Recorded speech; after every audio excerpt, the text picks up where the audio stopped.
This is the Wine Tasting with Comedians podcast. I'm your host, Lyall Behrens.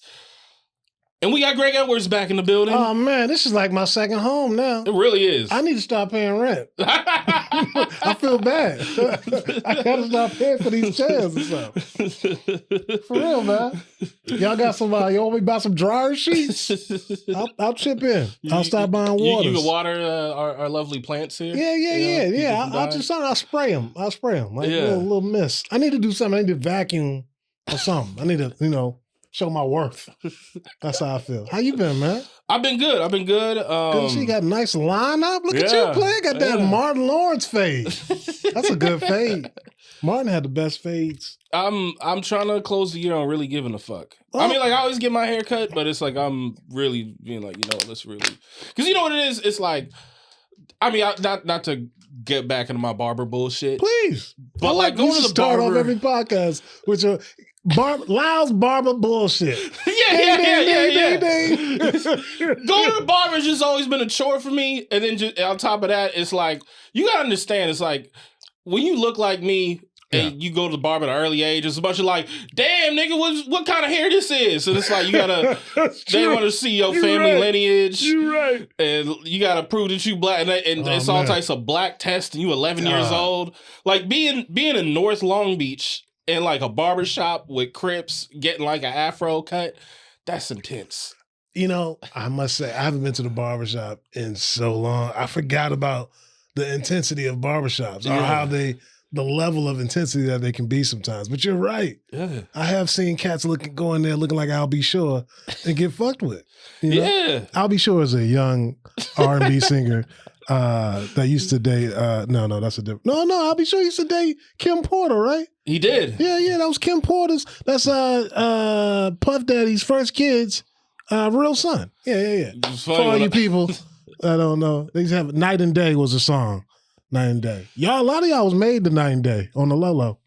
I wasn't. You wasn't made to? No, me too. I was definitely before Night and Day. Yeah. I know the song. Of course I was. I was probably made to some Motown or something. Hell yeah, the good song. Yeah. I was good made people are made like the good music. Yeah, I believe that. You think so? Or did I just make that up? No, I think that's like wisdom. Like good people are made the good music. I know. I met some niggas that had to be made to some Houdini. I'm just like, Houdini. You was made to friends. So, how many of us have been friends? Bow, bow, bow, bow, bow. That is a good bass line to be banging to. Oh my god, it's like every rapper after did it justice. Nas, Tupac, Kendrick on the whacked out murals. It's like you're right. Every rapper just like taking that and just made it better. Who's made? I know cats that was made to some R. Kelly songs. Yeah, R. Kelly made some hits, man. R. Kelly made some hits. Damn. It's funny. I wonder how he doing. Anybody writing letters to R. Kelly? Can I get R. Kelly's prison address? ChatGPT. What's R. Kelly's prison address? He's probably good. I mean, like good. Yeah, I mean, you got to think. It's like people want to hear all his stories. So it's like he's got some like non-sexual abuse stories. He's like, let me tell you about the time I met Michael Jordan doing Space Jam. Like, that's a story it makes him want to hear. That's true. But he's still a creative, though. He ain't got that piano in prison. You think he got a keyboard in prison? They probably gave him probably snuck a little something piano through. Time, maybe. They be sneaking phones in there, and then they got the garage band, and you like belt something out, I think prisoners should have laptops. Oh yeah, I think that would be dope, man. I think I mean, look, I'm not saying they should get to go to all the websites that everybody else goes to, but I think they should have some they should get some laptops to write, Yeah. Are you saying they deserve internet access? I'm not saying I think they deserve certain internet access. I'm not saying they should be able to go to YouTube. I think they should go, Final Cut Pro. Okay. They should be able to download some software but turn off the Wi-Fi. Yeah. They should be able to, have access to some type of software to help them. I think it might calm them down a little bit. Possibly. Yeah. I don't know. Prison reform, Greg Edwards. You and Obama. Yeah, man.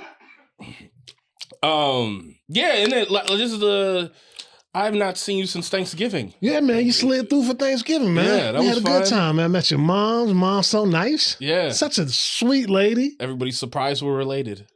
No, I'm not surprised. Well, you're not. No, I'm not surprised. Sweet lady. Funny, though.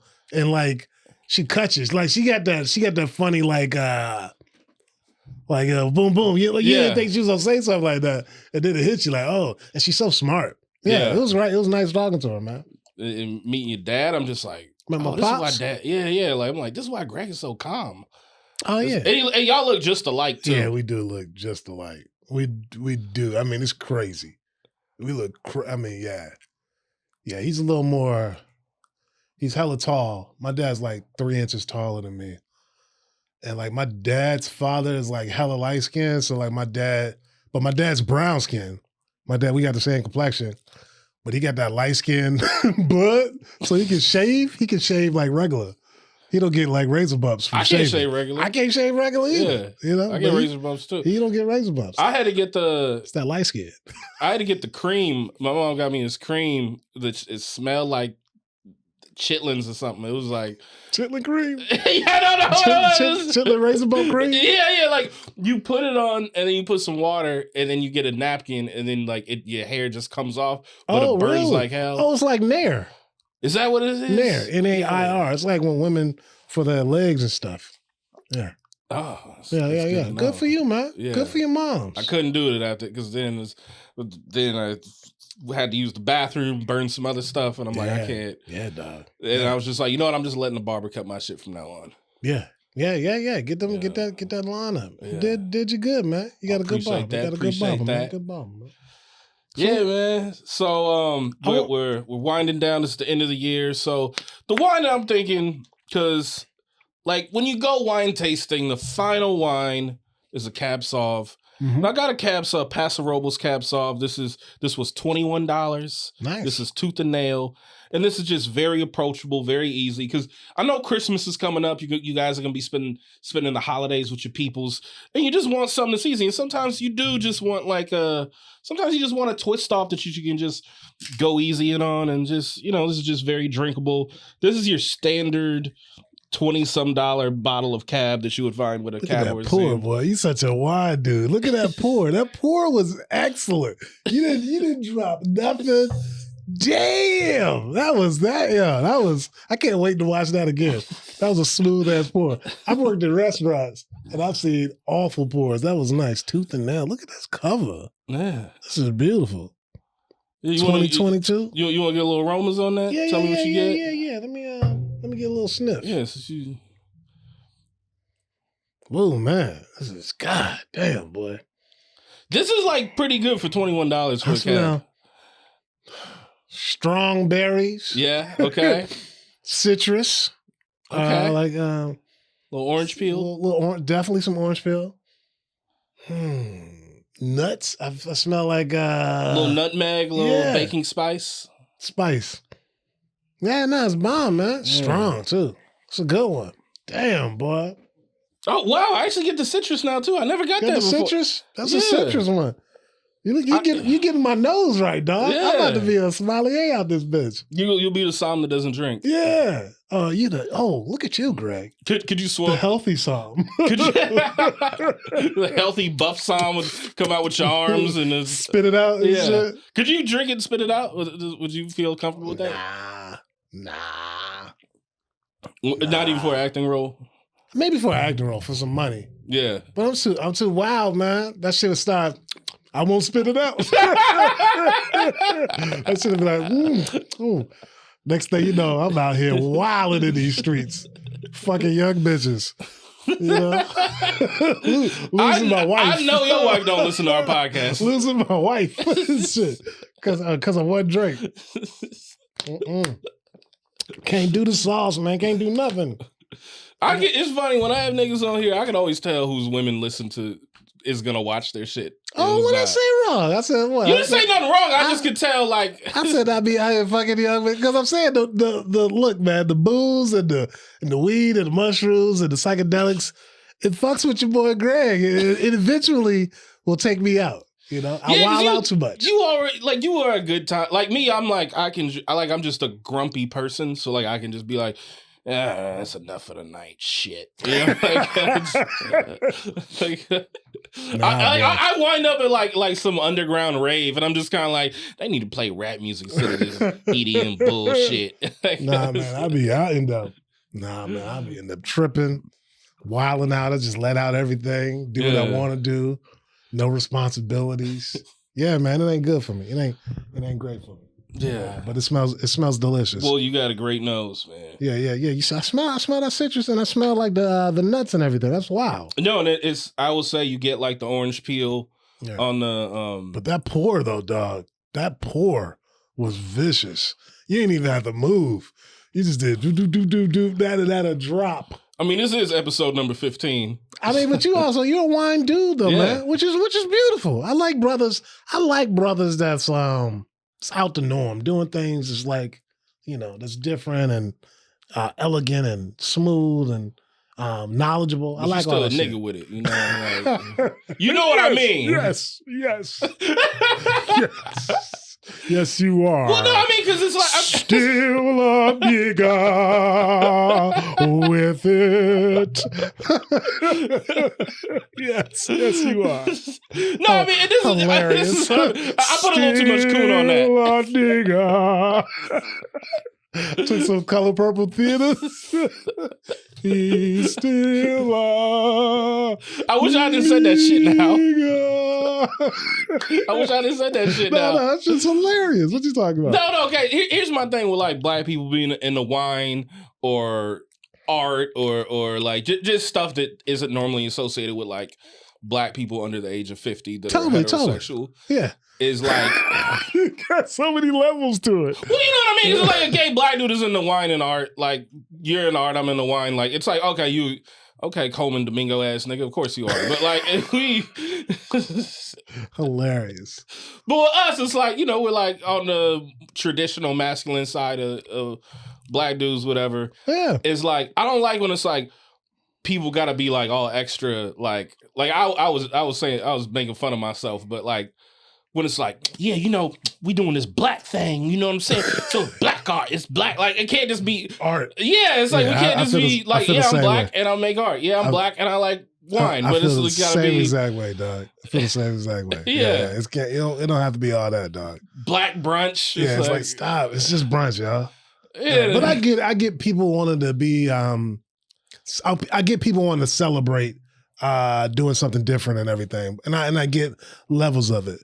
But my comedian brain is like, come on, dog. We just having brunch, y'all. It's just food on the plate. Yeah, it's just at 12 o'clock. It's like, come on, it's all good. But hey man, people need you just twerking groups. By the food, all right? All that twerking by the food. It's like, calm your ass down.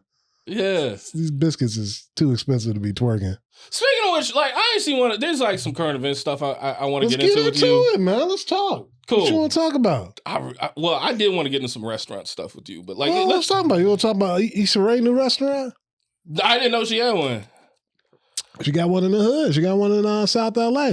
Oh shit! Really? Yeah. It's kind of close by the stadium. I forget the name of it. Bougie too, but I like. Yeah, good, Issa. All right. I got some issues with black restaurants. We got to talk about. What's wrong? Two Homies, South LA. Go to it.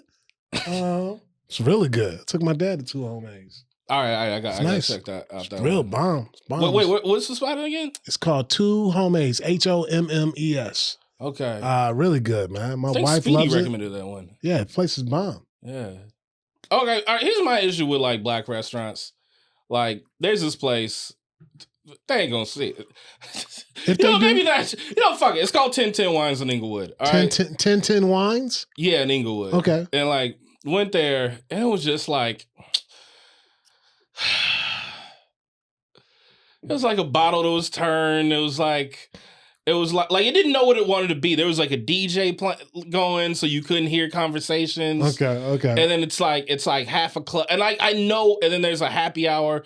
But like the happy hour, everything started at $18. It's like, this ain't a happy hour, nigga. This is just small plates. This is just an expensive appetite. You can't call this shit a happy hour. How was the food? It was fine. Yeah. What'd you end up getting? I got they had some beef suya and I got like some sliders. Nice. You go solo, you take a date?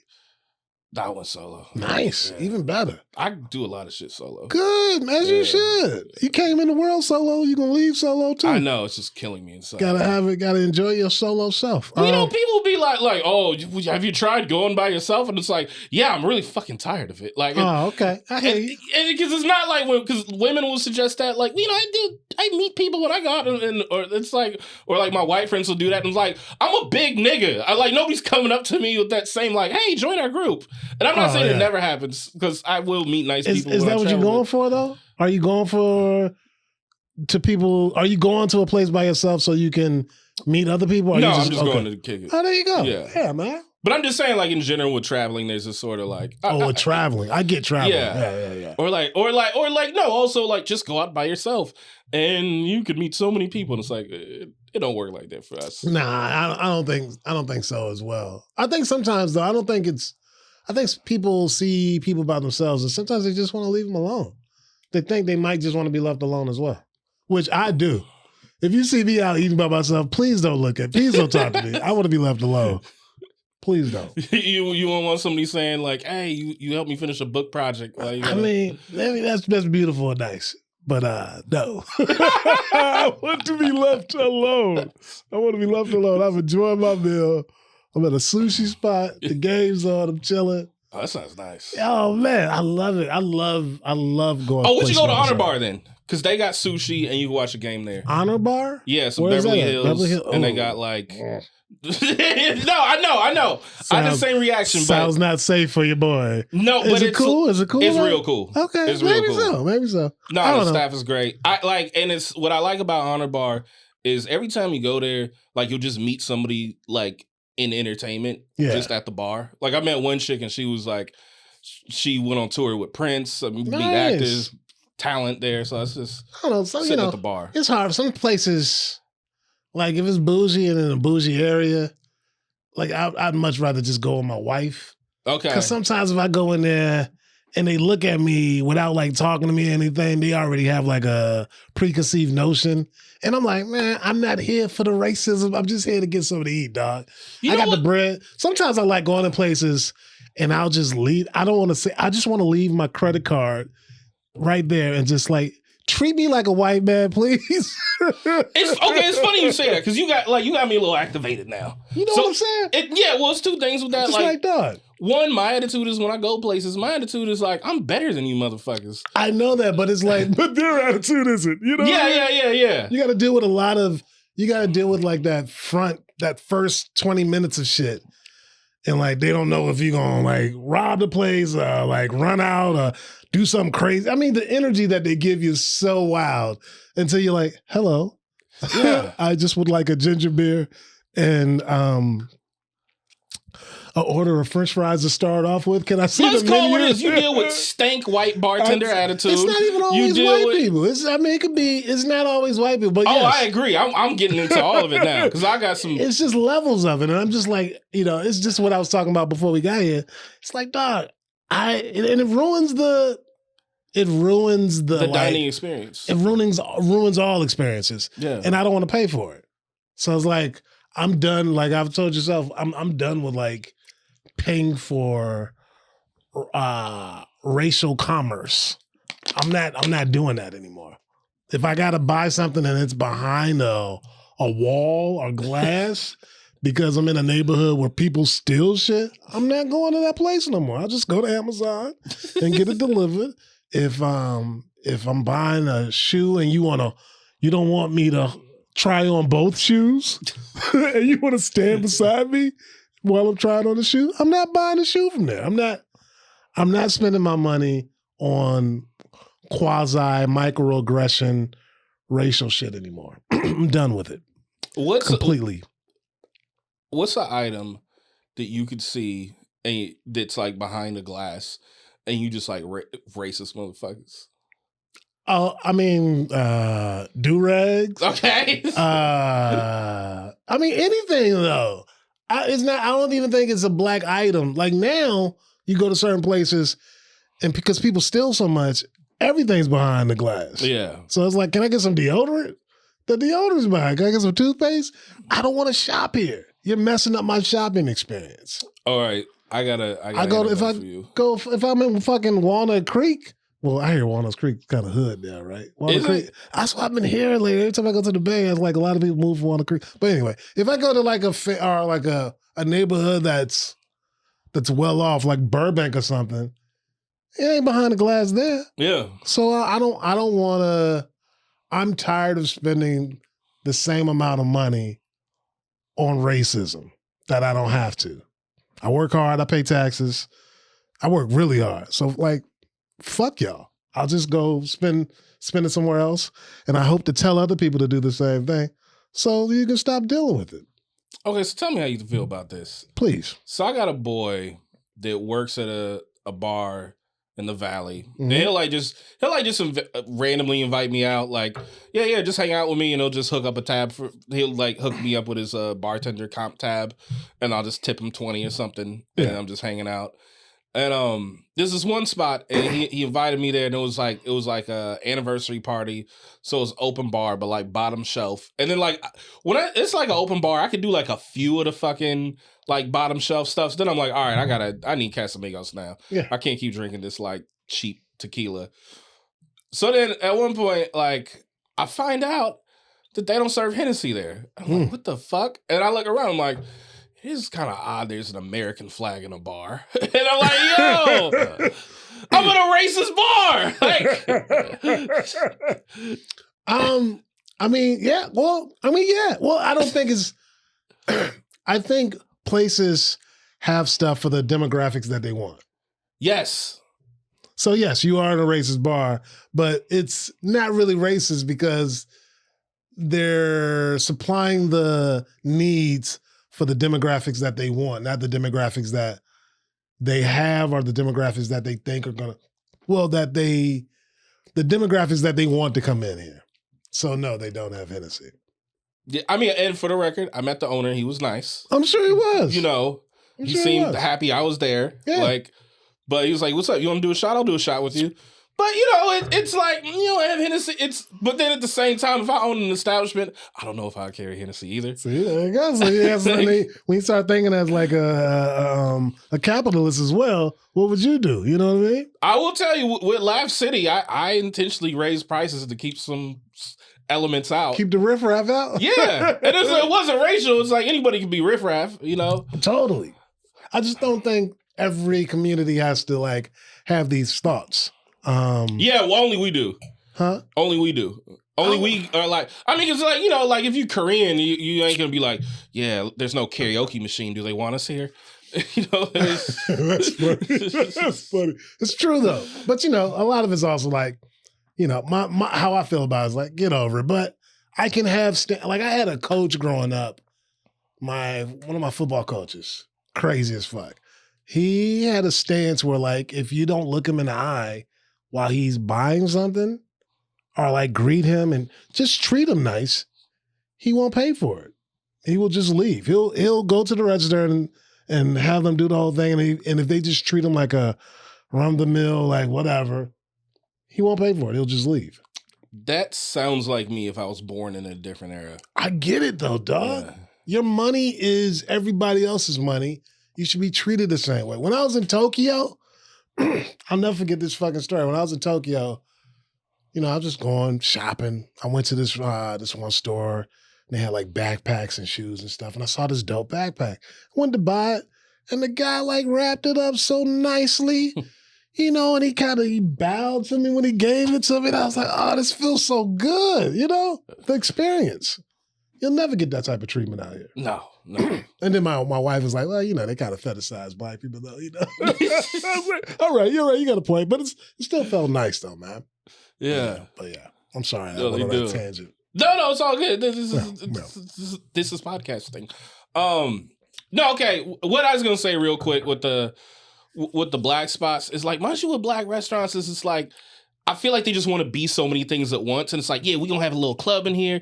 Then it's also kind of going to be like a restaurant. But then it's going to be a wine bar. But then we also going to have the games on. And then we going to have a DJ. And I'm going to bring my cousin in. And then they can do their music. And it's like, no, commit to what it is. Like, it's just too much going on. People running out of items. And then, like, the staff was like, bad. It was a shitty. It was like an all black staff, but it was like at one point, like I was like, can I get a taste of this? And they're like a taste. I'm like, yes, nigga, this is a wine bar. Like you get a taste of something, you decide what you want to buy for a glass or a bottle. And then like I was like trying to walk through somewhere, and the staff was just standing right there, and I'm like, excuse me, and then they just look at me. I'm like, nigga, fuck you. You're supposed to make room. And then I walk in, and it was like some security. It was like in the front, and they see me, and they just like kind of like. They start they look at each other and start laughing. I'm like, the fuck you, nigga. And I'm like, now gotta want to fight niggas when I come in here. Like, it's just too much, right? And they're always running out of items. And there's this thing I'm tired of us black folk doing. Like, well, so I went to this restaurant, but I don't want to leave a review because it's black owned. No, fuck that. Say what it is. Hold people accountable. Fuck all that, like, hand holding, man. I get why black folks try to incorporate everything in something, because they don't know when they don't know if it's gonna fail, and they don't know when they're gonna get to do this again. You know, these are big things for people. If there's like it's not like they're not doing this every day. You know, they're not doing this business every 5 years. You know, if they got the opportunity to do something, they're gonna try to cram everything in. They don't want to miss out on any audience. You know, and I get not giving bad reviews because you just want to help out people, man. But I also hear what you're saying too. It's like that dude Keith Lee, and he gives whatever review he wants. And I think he shat on Oakland and Atlanta. Well, I mean, you hear what he said about Oakland? Yeah, that shit he said about Oakland, boy, was real. Yeah, he was like, "Yeah, you shouldn't dine in Oakland. They're just surviving." He's like, those people are just surviving. He's absolutely right. Yeah, I agree. Yeah, people are just surviving out there. It's real. It is real. Those prices, those rent prices is high. Everything is high. Well, yeah, it's like first class city prices with like a kind of third class living conditioned. Oh, but by American standards. Yeah. You know, it's like you're paying LA, New York prices, but with Detroit shit. Yeah. Yeah. It's the Bay is wild. Yeah, I haven't been in over a year. Yeah, last time I was there, I was like, ooh, something's bad gonna happen. When I was in San Francisco, because like downtown is like a ghost town. Yeah, all the tech offices moving out to you just see Texas. It's like open air drug dealing. Yeah. And you just see homeless folks and people on drugs really wilding out. And you see them, right? And then you see the people that live there, and they're kind of mad about it. Yeah. And I'm like, all it's gonna take is like one person like touch somebody wrong, and they're gonna be killing people out there. They really, it really feels like it. But it looks like they're trying to clean it up a little bit, man. But I ain't even go to Oakland last time. Man, what is it for? What? Yeah, for real. Yeah, it's pretty sad though. It's money though, man. Nobody cares. It's money. Okay, the other thing I want to get off my chest is like, to your point about the spending your money there, is like, it's been like 2 restaurants. Because you know what I'm tired of is it's been 2 restaurants I went to where I'm just like, I really want to burn them places down. Or not I want to burn them, but if they burn down, I'd be happy. I was Black owned? Of course not. Okay. No black spot is gonna make me that mad. I was like, damn. No, I'm just gonna be like, you deserve to go bankrupt because you don't deserve a business. I've been to plenty of black-owned restaurants like that. I was like, damn, wow, okay. Well, and barbershops. Okay, the other ones that have been racist to you and you want to burn them down? Yeah. So one is called Here's Looking at You in Koreatown, and the other is called Anna Jack in the Valley. Yeah. I went to Anna Jack one time, and I was just like, yeah, let me just, after a haircut, with my imbecile barber, former, I was like, man, let me just get me a little something. I stroll in, and then I'm waiting on the lady, and the lady was this Hopper lady who was like the hostess. And then she sees 2 Asian women, and she's like, goes, how can I help you? Then she's like, oh, he was waiting first. I'm like, yeah, I was waiting first. And she's like, I'm sorry, what can I do for you? Like, I was like, asking to use the bathroom. Like, well, I was hoping to get a fucking table. And then she's like, yeah, well, so all we have is outside. And then I just thought, see you next Tuesday. But I didn't say it, but I really wanted to. Then I left. Then I was on stage one time in the other room we got here. I was on stage doing a show, and I was like doing my crowd work. And I said, because like, look, it'd be a lot of racist restaurants. Totally. Like, and then this Asian, and I said, there was this, it's like this bullshit Thai restaurant. And then this Asian lady in the crowd said, "Is it Anna Jack?" I said, "Yes, yes." Like she knew this fucking racist. Wow. And then here's looking the shoe. I go there, and it's in my neighborhood. So I'm like, so the lady knew. She already knew it. Damn. Yeah, Asian lady knew. She was like, she was like, I can see them not fucking with niggas there. Yeah. You know. Well, my thing is like, don't go there. Yeah. Yeah, man. I'm like, don't go there, and also let other people know they shouldn't go there either. Well, and then what I did was I went on the Anna Jack Yelp and I typed in racist, and I saw so many reviews from black people. Yeah. Of like talking about their experience there. Yeah. It's a fucking racist restaurant. Oh man, there's tons of them though. Yeah. Tons of them. And I also think that's fine. They should have their racist restaurants. They should. We should also have our racist restaurants. I mean, that's the problem. We don't, because we want to have fucking DJs and we run out of items, so we can't stay open. But I would love a restaurant where I get like better treatment, and then like my white and Asian friends are like, yeah, that was kind of weird to me. I'm like, well, I didn't have that problem. That would be fucking great. It sounds like equality. I wish in a perfect world there would be no racist restaurants, but that's just the way we need it them is. now. This is the way it is. Because if you motherfuckers won't quit, then we won't quit. We won't quit. And also, we should spend. You gotta spend your money. It's just, I just get tired of all these like fucking frivolous racial politics and just like, come on, guys, all you motherfuckers are broke. Yeah, everybody's fucking broke. Everybody's fucking broke. So it's like it's just sadness and kind of corny at the end of the day, But it is what it is, man. I got one more for you, and I really need to run this one by you. Please. So, because you say things that, because you're so wise, you make me sad sometimes. Because I know how right you are, and you'll just say something in passing, like, he's fucking right. So you were talking about, like, the side of town that you live on. Yeah. Then I was talking about the side of town I live on, Koreatown. And I was like, it's like, it's cool, I like you can walk around, but it's like, there's nothing here that resonates with me. It's just too much karaoke, and it's like the way Asian neighborhood infrastructure is built. It's like everybody kind of be with their friends, and it's not like, it ain't the most mingling. Like, even if you go to a bar, it's not the most like mingling atmosphere. And what you said was, yeah, man, this shit ain't made for us. And I'm like, you right. And now I go out, I'm like, this ain't for me, man. Right. It's called Koreatown. Yeah. For you, dog. But the rent's wonderful. But yeah. The rent's good. I mean, but you gotta respect the Koreans though, man. They came in with one block and they bought all that shit, built it up. I love it. 3 miles. I love it. I respect cultures that work hard, work together, get their money, and do their shit. And outside of the old Korean men, nobody's an asshole. The old Korean men can be a pain in the ass, but other than that, like, it's really, maybe it's just old people. I don't know. Maybe it's old Korean. I'm turning into Donald Trump now. I don't know. Maybe it's old Korean people. I don't know. The younger ones like me. I like them. I like the ones that like me. No, but okay, so I've always been treated fine in Koreatown. Besides the looks, when you get the first 5 minutes of looks when you first walk in. But other than that, everybody's cool. I go to get my Korean barbecue. Yeah. Boom, boom, boom. Get your meat sweats on. I bounce. I do my thing. I've been to a couple of them karaoke spots with other people. Yeah. Then I bounce. But I man, since moving to the hood, since moving to South LA, it's been beautiful, dog. I love it. Even though Watts to be exact. It's great. It's still hoodie, but it's nice, man. I've never been pulled over. You're not who they pulling over. I've never been pulled over in South LA. It's nothing but Black and Latinos. Grocery store, Black and Latinos. Wherever, Black and Latinos. Target, Black and Latinos.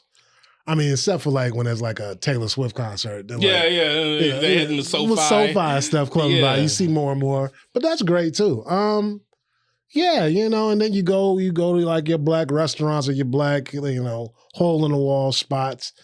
And it's nothing like, it's this barbecue spot kind of close from my house. And it's all right. But you know why I go? Because the Black lady calls me baby. Hey, baby. hey, okay, baby. And it's just like, oh, that feels so good. I'll pay $10 for this shitty barbecue sandwich because the lady calls me baby and it makes me feel good. Yeah. That's why I go. I get called baby and I will eat your dry brisket. I will eat your shitty. Can y'all get some ciabatta bread on this? Can we get some what's the crunch? What's the crunch bread? I forget the name of it. Some crunch. Can we get something on the bread? I was thinking ciabatta, but yeah. I mean, it's a different Baguette? bread. No, it's I forget the name. Soft. I forget the name of it. It's called crunch something, but it's like a really nice. It's hard, but it's soft. Can we perhaps get a brioche bun in here? Can we get Toasted. something different? You know, I mean, the barbecue is bomb, but this bread sucks. Yeah. And it's too drippy. It's like, you know, but whatever. I'm not trying to be the person that comes into the barbecue spot. I'm not trying to. I keep going. I'm not trying to be that dude. But yeah, because the ladies say baby and it make me feel good. But I love it in South LA. Still a little hoodie, but you know, whatever. I got one more thing I got to get off my chest. Please get it off. Get it off. What I want to run by you because like in Koreatown, there's not a lot of places that resonate with me because like I'm just not into Korean barbecue because it's just too one note flavor wise. It's just like sweet and then just vinegary sides. So okay, it's like you don't like the sides? The sides are bomb. Some places have better sides than others. No, they do. Like I'll be like, okay, this is a better macaroni salad. This is better kimchi. Yeah. This is better the little glass noodles. You do know that. Yeah, you know. Yeah. Oh, I'm kind of sore. I see. But like it's just, you know, I'm just kind of like, and then you got to go with people because you go by yourself. It can be a little. Yeah, you're like, what are you doing? Yeah, it's just like I'm eating all this. That is sad. The Korean barbecue person by himself. Yeah, that's sad. You gotta really love yourself to get Korean barbecue by yourself. Oh man, maybe I should do that. That would be hilarious. Then you gotta cook all by yourself too. Yeah, you gotta flip. I guess you gotta flip. You got all this meat here, just sitting by yourself, and it's $65 later. Yeah, that used to be the best part though. Just drinking at Korean barbecue, come out just all bloated. Yeah, just like good. The bubbles in you. You don't want to do nothing after. Sleep. Yeah. Yeah, you fucking chill. Watch TRL. Hilarious. Throwback. This shit came on at like 4 p.m. It was already off. Yeah. No, but so... That's Total Request Live for people, you young people. That would be, and for our black viewers, that was White 106 in Park. It was. Some people would watch both. I watch both. Yeah. But so, I've been looking for like a neighborhood spot where it's like there's a full bar, there's a decent wine menu, there or like just a decent cocktail menu, and then there's just a few where it's like, let me just get like a nice burger and like a good wine or cocktail, and I can just post and just like that. I could do my single guy dinner, on a random Wednesday. So have you found it? I felt like I did. So I went to this place called Here's Looking at You. Okay. Oh, that's what you're telling us. Yeah. So first time I go with my mom. Okay. And we go, and then we get this. There's no way to say this. We get this. I'm sorry. Why are you laughing? Because I already know what you're about to say. The waiter. But go ahead. Yeah. We had this large black woman waiter. Okay. Waitress. Server. And I mean, and I'm not like, you gotta look this way if you're gonna serve me. I don't care about that shit. But I'm like, some funny shit gonna happen. I could tell. And she's wearing like pants that are just a little too tight for like, you know.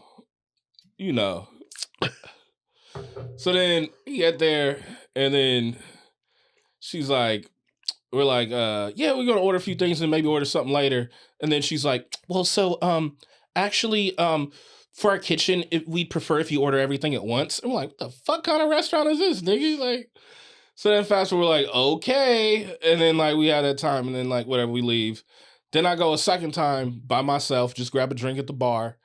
And then the fucking waiter, the bartender, white dude, he's like just chatting with this other dude that looks like a doppelganger of him. Yeah. He's like, oh yeah. And then I fucking, just having like a fucking LA white guy conversation. Yeah. Like, yeah, then I train and then this audition. I'm just like, shut the fuck up, Brett.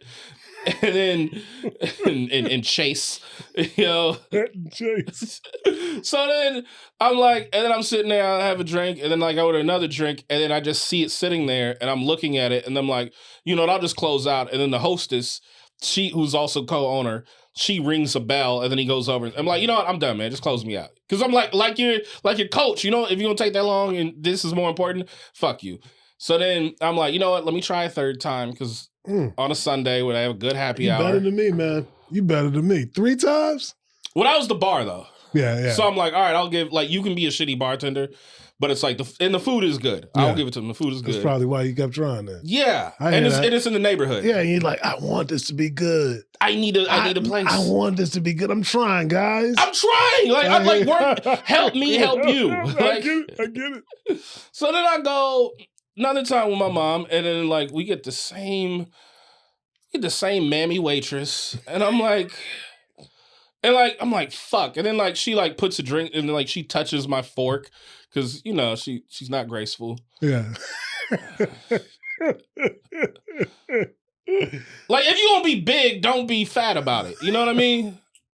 Bumper stickers. Yeah, they just don't be. Bumper stickers saying for Lyall, if you're gonna be big, don't be fat about it. You know what I mean? Like, don't be fat about it. Like you can be big, you can be overweight, just don't be fat about put it. that on a t-shirt. That's hilarious. You know what I mean? Because, like, overweight is just like how you look, but fat is like a mind state and a lifestyle where it's like, oh, how many more blocks is? I will never ask how many more blocks is it.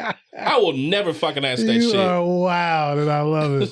I love it. That's so funny. Then we're sitting there, and then we're just kind of like, oh, this bitch again. Whatever. And by the way, my mom, and you met my mom. I met your mom, sweet lady. She called her, she said, that's Aunt Jemima. Like, she was... See, that sounds like your mom. Though. Yeah. Your mom she'll cut you. That's just funny. She'll cut you. So anyways, fast forward to, she's like, hey, so we have, like, some other parties waiting. Would you guys mind moving to the bar? And we're like, are you niggas serious? There's people that have been here longer than us. You fucking coon. Like, and I don't mean coon in the way I normally say coon. Like, I mean that in a traditional way. Like, you house nigga bitch. Yeah. Like, you gonna ask us to... House nigga bitch. You gonna ask us to move? And I was so pissed off. I just got up and I was just like, man, fuck this. And then I just got, because I was fucking heated. I'm like, all these other people waiting. And then, like, no, we didn't mean anything by it. You don't have to. And then, like, I said, you know, you can just cancel our shit. Fuck that. And then she just looks at me like trying to give me some, like, doughy black woman eyes, like, tapping in her queen bullshit. I'm like, yeah, we're not. And then she brought the drinks. I'm like, yo, I said we're not doing this. Fuck this. And then I just get up, leave. And then I go around the corner, grab a drink somewhere. And my mom calls me. She's like, what should I tip? I said exactly what they deserve. Left them nothing. And just, yeah, that was just shitty. Because it's like, man, I wanted a spot I could. And then that made me think, this shit ain't for us. It ain't for you. It ain't. I had to get that off my chest. No, good. I'm glad you did. Messes up your, yeah. And that's how I feel, man. And it's not even, yeah, that's just how I feel now. It's like, as you should. You deserve, if you're spending your money, you deserve to be treated properly. You deserve to have good food and be treated like everybody else. All right, let me ask you, though. So with her asking us, what's your read on that? Do you think the staff asked her to tell us? Do you think she did it on her own?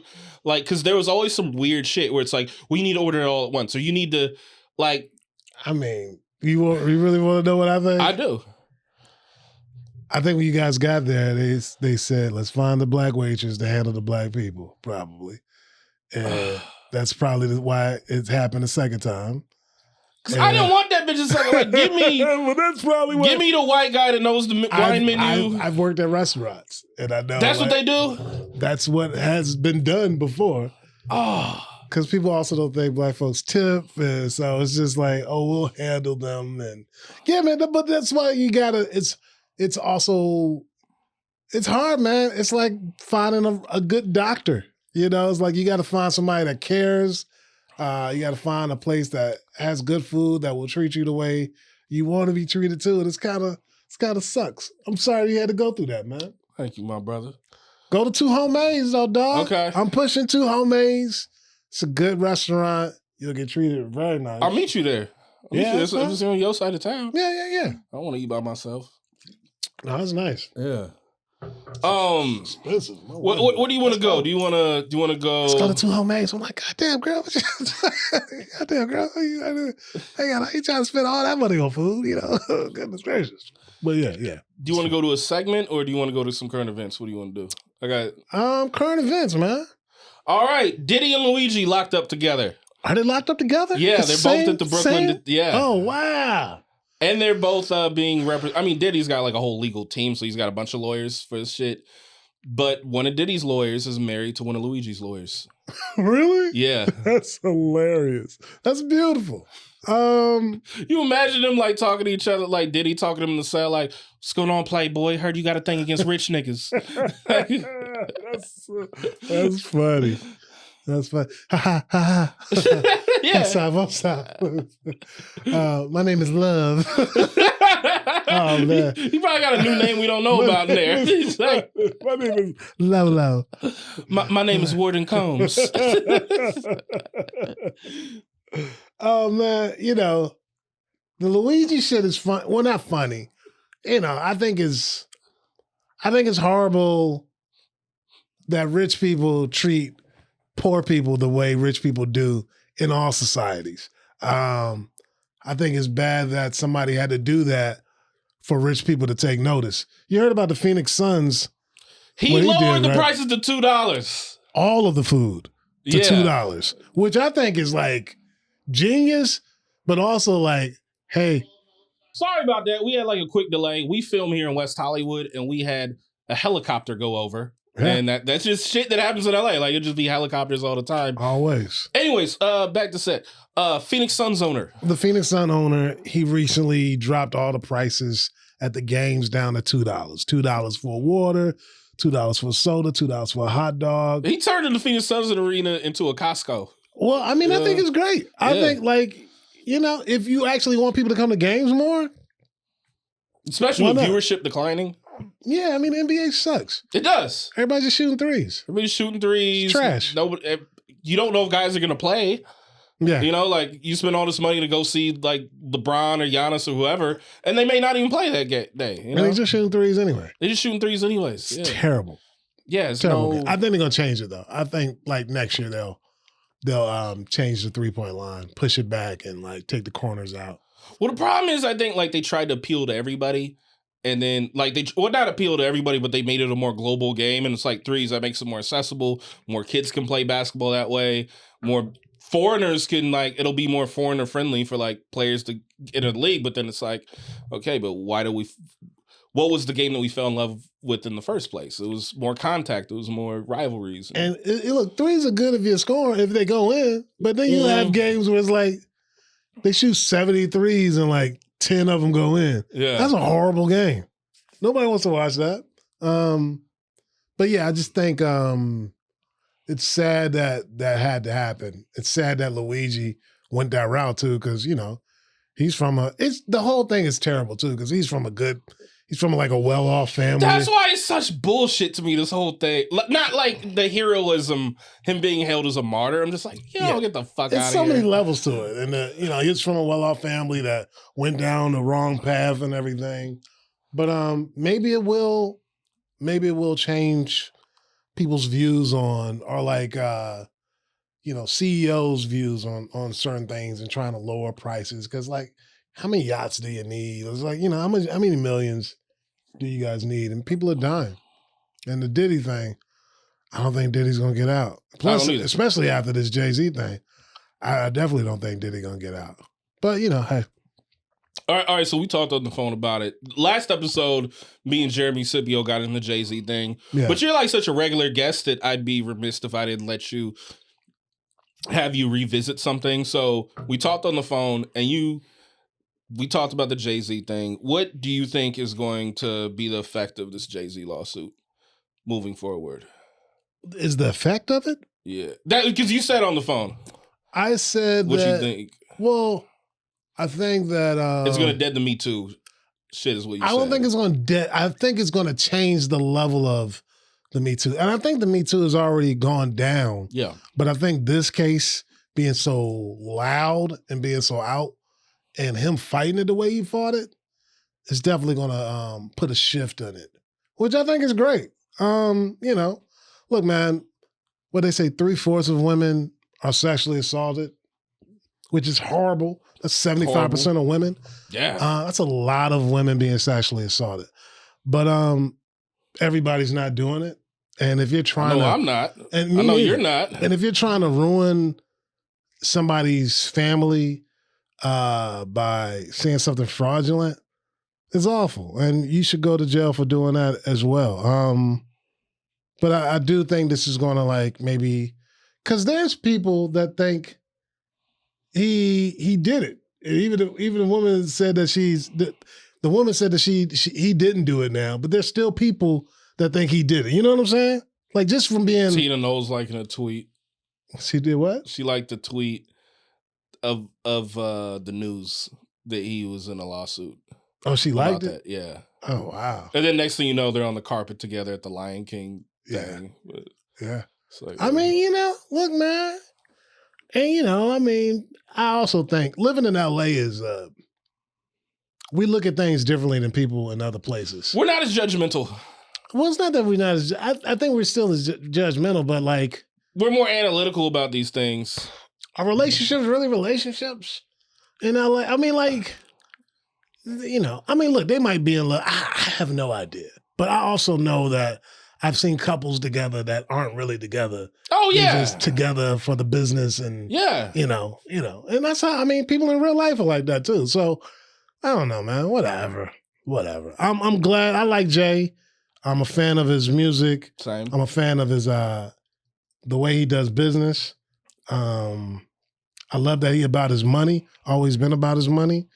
And I don't want to see a brother go down, especially on something that he didn't do.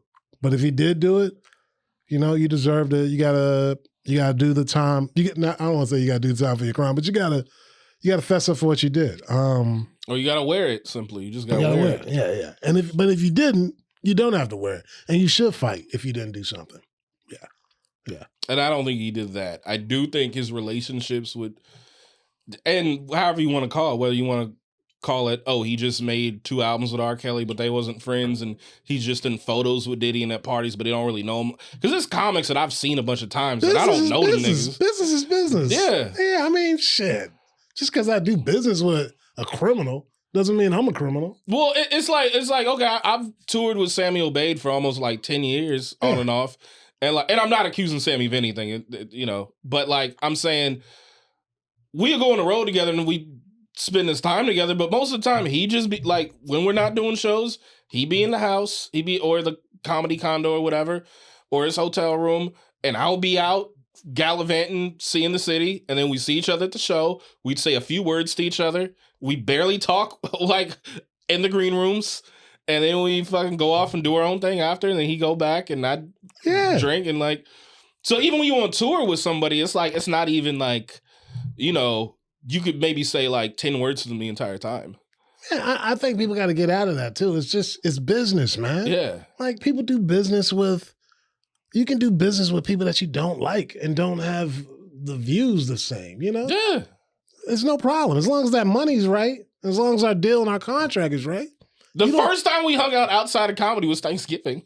Like, we never hung out outside of that. Other than the night we met. We never hung out. Yeah. You can like somebody too and still have like your separate lives. Yeah. The business, man. It's like, you can do business. I don't care. And you could be in a lot of pictures with somebody and not know them. I think that's just the thing that I think people that's not in showbiz or not in LA or like, look at all these photos. Look at all these photos of Oprah with Weinstein and Russell Simmons. It's like, what? It's the same party. Yeah. Yeah. If you was at a party and you fucking shot somebody, you shot somebody, maybe killed somebody, and you were at a party. Shout out Shine. And you got to see, and you saw Beyonce. You gonna still try to take a picture with Beyonce, right? Yeah. Beyonce don't know you shot somebody. Yeah. And so what if you shot somebody? Everybody's done something crazy or wrong sometimes. They're like, of course. Yeah, take the picture. Like, well, we all grown up, man. Stop acting like you ain't got no mama. You know what I'm saying? It's like, stop it. You niggas need to stop acting like y'all ain't got no mamas. Stop it. That's what we tripping for. Grow up, dog. So you take a picture don't mean y'all blood brothers. You know, we affiliated or something. It's just a picture. Yeah. Oh, that's fucking Now, great. looking back at it, you might like, damn, I shouldn't have took that picture with her. But whatever. It's what it is. It is what it is. Yeah, it's a lot of comics that I'm like, it's pictures of me with some comedians that I'm like, I don't even like that dude. But I'm in the picture with the people. But whatever. Okay, speaking of that, this is another thing we talked about is comedians that like we've had interactions with, if you don't want to say their names, I'll respect that. Oh yeah, I'm not gonna say anybody's name. Okay. Yeah. We were talking about some comedians that you had that are like really, really famous that you had some bad interactions with. Oh, okay, yeah. And you said what you said was, yeah, I can't watch that shit. Oh yeah, I don't watch. Because to me, like, I mean, for me, it's like I've had that, but it's like I'll still watch some Godfrey. You know, hilarious. Nah, I don't. Nah, it's no need for me to. There's no need for me to watch their stuff. Yeah. Yeah. I feel it. Yeah, it's like it's just like it's the same way as like I'm not gonna buy them shoes from the person. You know what it is for me? Is like I look at it kind of more like, okay, but the game is the game. The game is the game, but I don't have to support. Like Kobe will still look at like Karl Malone footwork, even though Karl tried to fuck his wife. That's true. But Kobe's a maniac though. Karl Malone is a monster. Karl is a monster. He is. But you know, I mean, I can't imagine being 6'10". Yeah. You know? And he's a black redneck too. It's like he's been that big. He's been that big and that buff for so long. So you get like I grew up with a lot of like athlete dudes from like middle school that get treated like gods when they're like in 7th grade. So their brain doesn't get to develop like everybody else.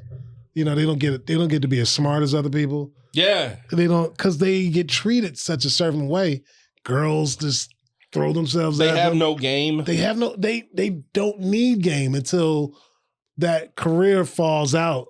And then they're just out there and they don't have the skills to survive, you know? Because they've been treated like pretty girls their whole life. You know what I mean? It's pretty sad, man. So just imagine a 6'10" dude that's been like buff and maybe 6'5" since he was 14. Yeah. Those dudes, I mean, they're like a hot girl. They get treated like a hot girl forever. It's actually horrible. Okay, I want to do this segment with you. Wait, is there anything else in the news we gotta get into? What's that? I don't know. Is there anything else in the news going on that's interesting? Before we move on. No, we talked about Luigi. We talked about the Phoenix thing. Yeah. Talked about the... What I was going to say with the Phoenix thing, I was going to say when he lowered them prices, he must have seen that, the owner of the Suns must have seen that Brian Thompson, he's like, oh, this shit ain't happening to me. Oh, for sure. Yeah. Smart. Yeah. Yeah. And you'll probably sell more food. Mm. And you're not paying, look, man, let's be for real. How much you paying for those hot dogs? Yeah. You know those Costco hot dogs. Yeah. Come on, man. It's like, stop tripping. Just do Costco prices. Yeah, man. You probably, yeah. I think it's smart. And I think other people should follow lead. I heard he did a thing where he he got a bunch of Phoenix residents. It was like something like free cable boxes or something so they could view the game? Yeah. Why not? He's really been. Also, his last owner was basically like a mini Donald Sterling. Oh yeah, so it was really bad. So he's trying to clean a lot of shit up. Yeah, I mean, it's your product. You want people to watch your product. Sometimes you gotta give stuff away for people to watch your product. Yeah, and what a way to get people at the games. I would lower prices. Like if you lower prices and make food cheap, you'd have it. That place would be sold out and then you start making diehard friends. You know, if you be able to bring. If you make a father-son package, that kid is going to be a Phoenix Suns fan for the rest of his life. Did you ever go to a Wizard game with your pops? I went to one Wizard game with my pops. It was so far away, though. It's like a 3-hour drive to get Is that the closest NBA arena in Virginia? Yeah. That's the closest one. I've always felt bad for y'all that like live in cities that don't have NBA. Yeah, no games. Yeah. Okay, here's the segment I want to do. Let's talk about it. Am I an asshole? Because as comedians, we don't always know when we're an asshole. True. When we interact with people outside of comedy, because we all got thick skin and entertainment. Yeah. So we could just kind of say things to each other, or you could say things that just make me depressed. Like, and it's fine because I'll be like, you right, because we're like kind of philosophers of a sort. Yeah. But like, if you said to somebody else like, yeah, nothing for us, they'd be like, why are you so negative all the time, Greg? And like, you know what I mean? It's like, what the fuck? We just having a conversation. So yes. I want to like both us to tell a story of something that happened to us in a non-comedy comedy space where we got to be like, am I an asshole? You want to go first or I can go first? You go first because I got to think about it. Okay, yeah. All right, I'll tell you mine. And you can tell me if I was an asshole. So this happened. Already on top? Okay. Yes. Okay, so this happened a long time ago. This was like 2019 this happened. Okay. But it's like, it stayed with me because it was kind of like a trajectory for like every bad thing that happened in my last relationship. I'm not going to get into it because the shit will get too dark. I don't want to do that. But long story short, girlfriend at the time, she actually worked in healthcare, direct primary healthcare. She was on the tech side. Okay. Anyway, she had this, it was this conference where it was like direct primary care, physicians and organizations and admins and whatever from all over I'm trying to act like I know what she did. These niggas don't know what that girl does. And basically from all over the country, it's a big conference. It was open bar. It was like catered food, and it was a bunch of people. And she was like, "Can you come and basically be arm candy?" And I'm like, "Okay." And I'm like, I guess it's... And it's like, wait, is it a holiday party or are you networking? And it's like, no, it's not a holiday party. And like, because it was sold to me as a holiday party. I'm like, oh, wait, you really working? Yeah. And I'm there, and I'm like, all right. And I'm just like, oh, hello. And I'm like, I'm being so fucking fake. Yeah. I'm not cooning. I'm not saying niggas. I'm dying inside. You know what I mean? I'm dying inside. Yes, go ahead. So we walking around. Then at one point, it's like 2-3 hours deep. And I'm like, yo. And then none of our other coworkers had their mans there. I'm like, why am I the only like husband, whatever here? Why am I the only boyfriend here? I'm like, it felt really weird. So then, like, there's a bartender. This was in San Francisco. The bartender there. She was like, she Mexican, and she was like from around the way. Yeah. So she had like some familiar energy, and she was like, I'm like, can I get that Hennessy a double? And then she's like, you had nice eyes. And I'm like, okay. And she's like tall. With your girl there? Yeah. Then my girl comes in, and then she's like, is that your girlfriend? And I'm like, I mean, like, we go together, but, it's like, like, I'm like, but we chilling though. Like, you know what I mean? Like, just being a nigga, right? Wow. I told you, I cheat on my girl. You don't. Like, that's what I said on the episode. Like, yeah, I do. Like, we do that, I've never been faithful. Anyways, that's not the question. But so anyways, and then she's like, I'm like, dude, I need a timeout. I'm talking to somebody who's a little more relatable. I've been drinking. I need to tap out. And she's like, come on, can you just do this for me? Then cut to, I'm like, okay, look, I'm letting you know I'm about to coon. I end up saying to her CFO, what the fuck is you talking about? You said that to her CFO? Yeah. Oh, you wild. Because I didn't know he was a CFO. I just thought he was a white dude. I ain't know this nigga. Like, and he was just saying some weird shit. She had a work event, though. It was like 300 people there. You still wild. You gotta be on your best behavior, man. I told her I need to tap out. I told her, like, look, I'm gone. I've been fake for a long time. I'm a full-time comedian. I don't know how to switch as well. Okay. Like, I am a nigga. I'm not... Like, white women will be like, you men. I'm like, I'm not men. I'm a nigga. All right? Don't men me. Oh, you men just get to do whatever. No, I'm a nigga, and I don't get to do whatever. I choose to do whatever. Yes. I don't get to. Bitch. Anyways. You leaned into that bitch. I did. I felt it, didn't I? I felt it. That bitch gave you indigestion. That bitch had me like Shy McBride. He bounced after that. Oh, I needed to get that out. Yeah, I was like, gotta give me some Pepto-Bismol after that bitch. That was a bubble bitch. That's a bubble bitch. A bubble bitch. Yeah.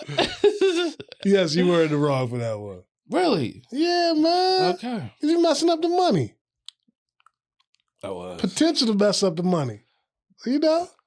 Think about if you'd have brought her to like a comedy thing. Okay. And she was booing a comedian.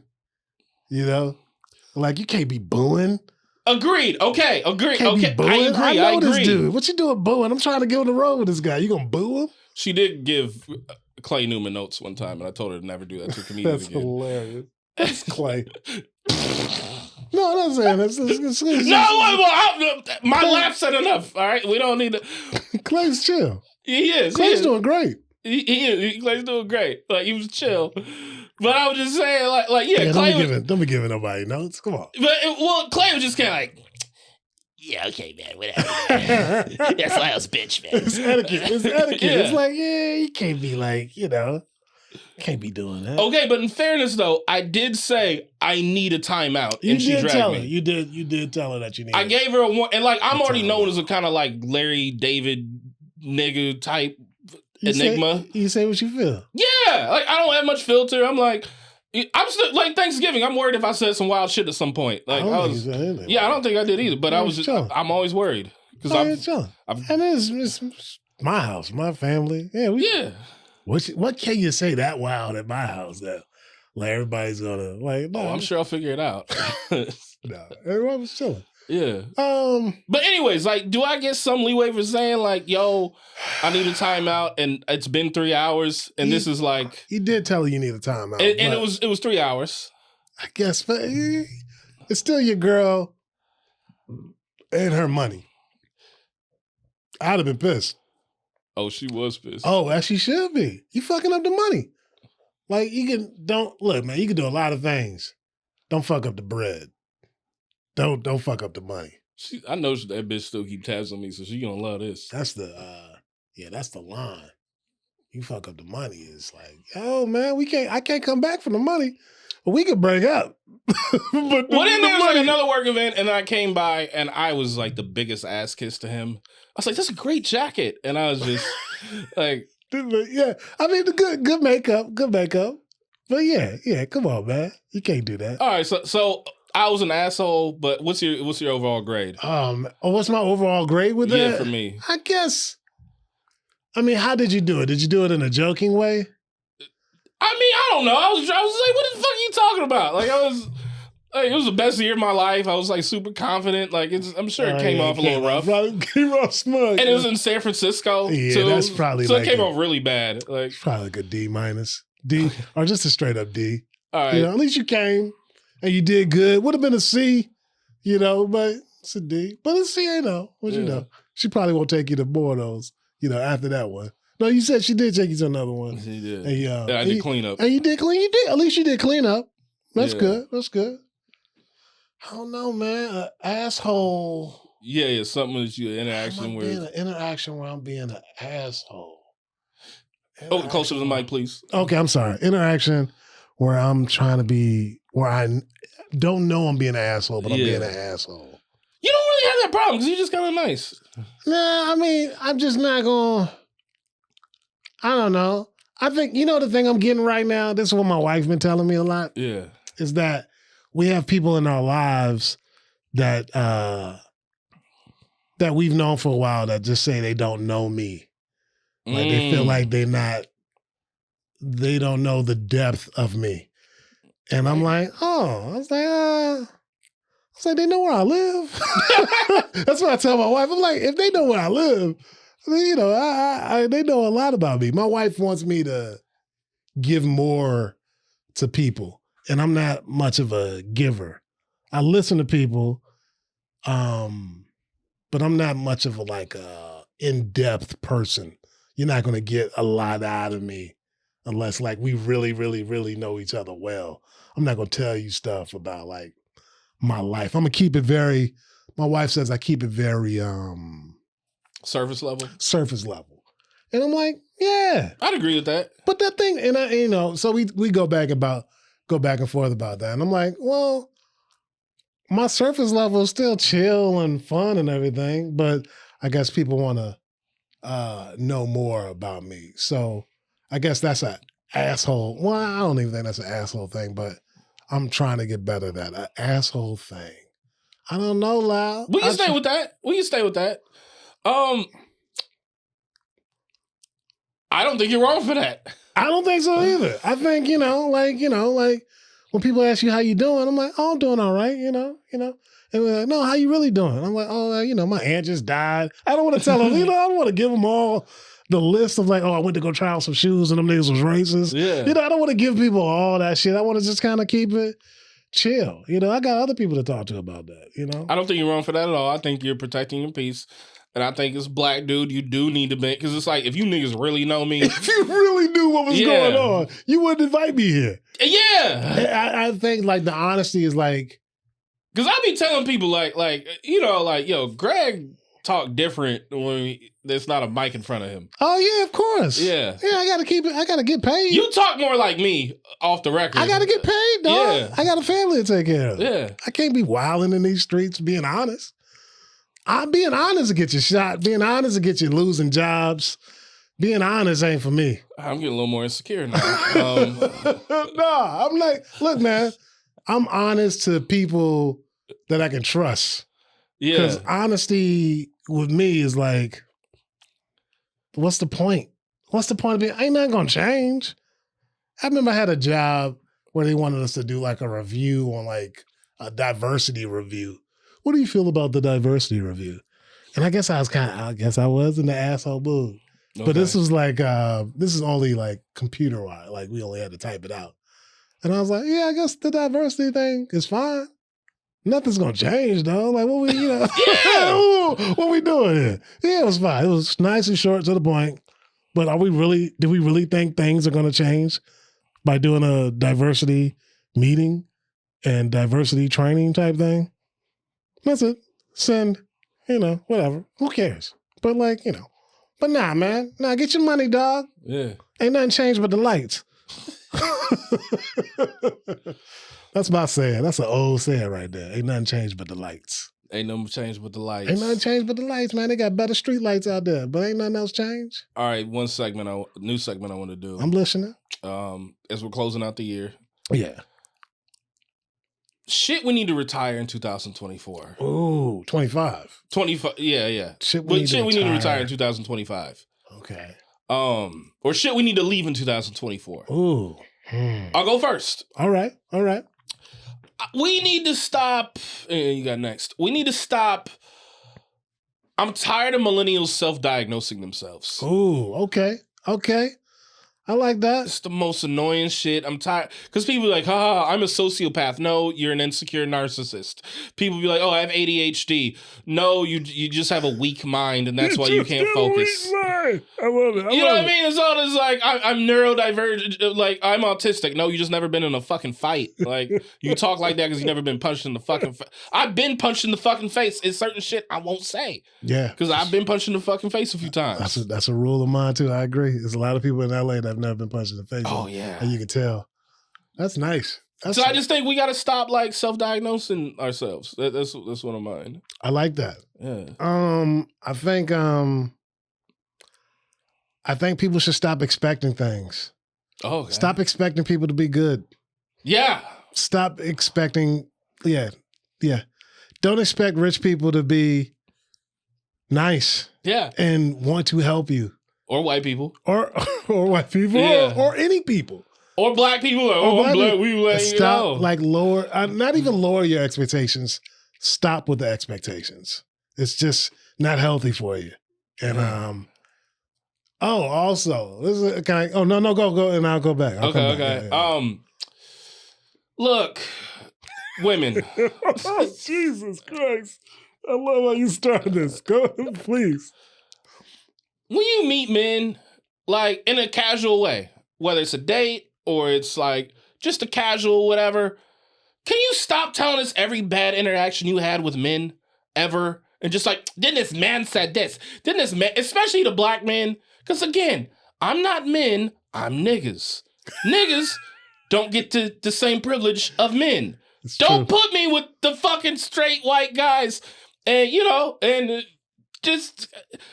I'm telling you, ladies, I only have so many I'm sorry you had to go through that to me. I cannot hear, this a lot. Because, I don't go in, just unloading on women yeah, then this bitch stood me up, and then I spent all this money, and then she didn't even say thank you, It's only horrible men out there and no horrible women. It's plenty of horrible women. In fact, it's probably more horrible women than men, But we don't fucking talk about it because that lowers the vibe. Stop fucking up the vibe, ladies.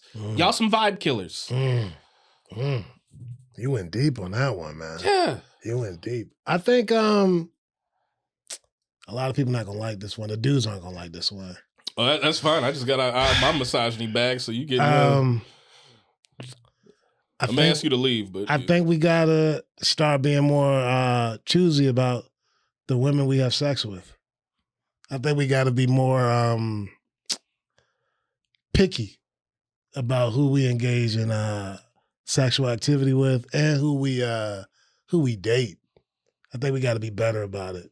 I think dudes are so guys are so horny that we just fuck anybody, and it kind of like if you get them pregnant, it fucks up your whole world, your whole life. Yes. And I think like you gotta be, and this is not just for dudes, it's for women too. I think we just gotta be more, very, very, very, very more picky about who we engage in sex with and just relationships with, man. Because it could be life-changing and life-altering if you fuck with the wrong person, man. I tell people... So many levels. I tell guys, if you don't have unprotected sex... Don't do it.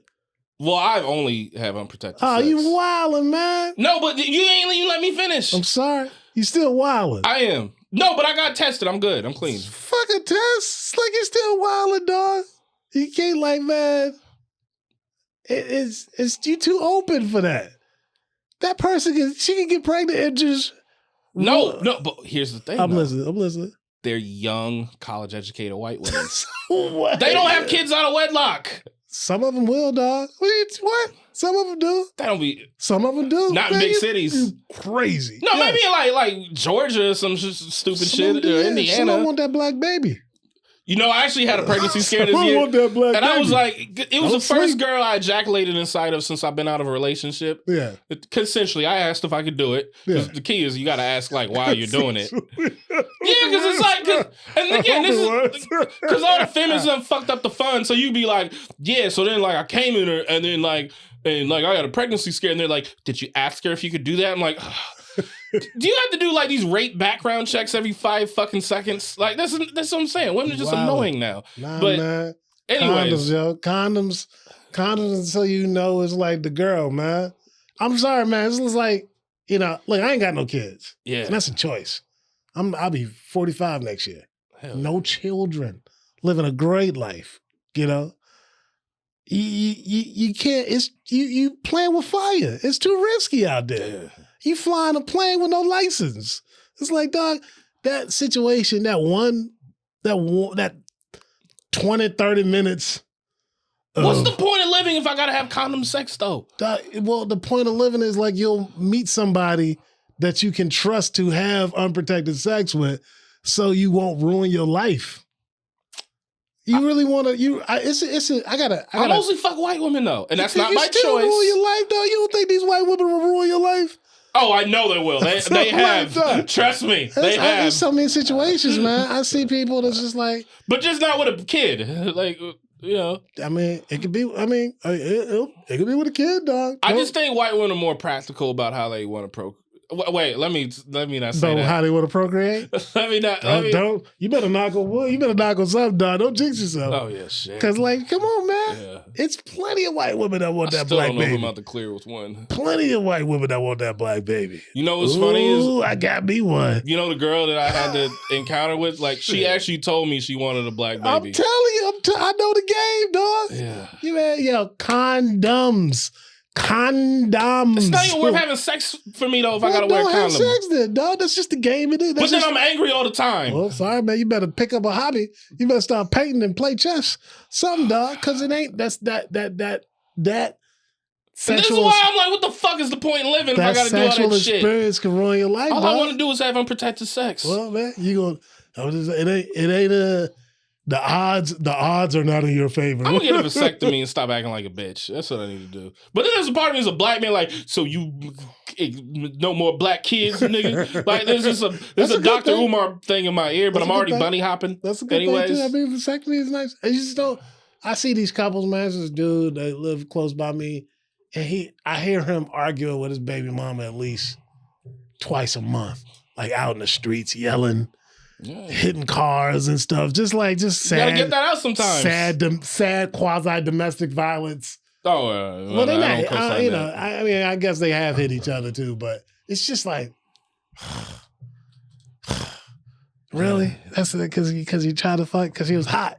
And you was like, oh, let me get this hot ass. And you ain't asked her no questions about her history. She fine? No. I mean, no, not to me, because I only see her in like trauma. I've never seen her. And I've never seen her. You never put on your Captain Save-A-Hole goggles when you look at her? Nah, man. I fuck with you. I don't live that life. I know you don't. I'm messing with you. I'll say that on camera. If somebody's fighting, if it's a dude fighting a girl and they out in the street, I'm not, no, dog. What about, you want me to risk me and my family for y'all's beef? Of course not. No. Hell no. No, I'd never jump in. I will jump right in my car and I ain't got nothing to do with that. I'm sorry, but no. Niggas get killed by trying to... All the time. I ain't doing that shit. I'm like, nah, man, you better call your brother. I don't know y'all.